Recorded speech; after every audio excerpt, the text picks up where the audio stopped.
Hi, this is Dr. Vishwanath, Advanced Laparoscopic Bariatric and Metabolic Surgeon from Vivo Hospitals, Vijayawada.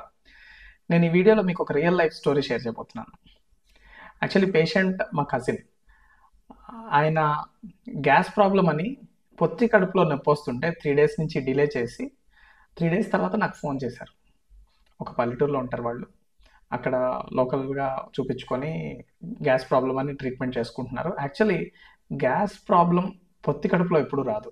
Gas problem అంటే upper abdomen, పొట్టలో పైభాగం ఇక్కడ వస్తుంది. So మా cousin వచ్చారు, నేను ఎగ్జామిన్ చేసి చూస్తే అది గ్యాస్ కాదు, పొత్తి కడుపులో హెర్నియా అనేది ఉంది. సో ఆయనకి నేను సర్జరీ చేశాను. 3 days నుంచి ఆ లోపల అది దూరిపోయి, ఆ హెర్నియా ఏదైతే ఉందో లోపలికి ఆ ఫ్యాట్ వెళ్ళిపోయి, ఒక సైడ్ ఇంటెస్టైన్ ఇంకో సైడ్ ఫ్యాట్ వెళ్ళిపోయి ఉన్నాయి. లక్కీగా ఇంటెస్టైన్స్ అనేవి కుళ్ళిపోలేదు. సో వాళ్ళకి నేను లాప్రోస్కోపిక్ ఆపరేషన్ చేశాను, కంప్లీట్గా నార్మల్ అయిపోయారు. వితిన్ 3 days నేను డిశ్చార్జ్ చేశాను. They are doing good. So పొత్తి కడుపులో ఏమైనా వాపు ఇలాంటివి వచ్చినప్పుడు, పెయిన్ వస్తుంటే దాన్ని గ్యాస్ ప్రాబ్లం అని మీరు దాన్ని పోస్ట్పోన్ చేసుకోకుండా ఇమీడియట్గా మీ డాక్టర్ని కన్సల్ట్ అవ్వండి. Thank you for watching the video.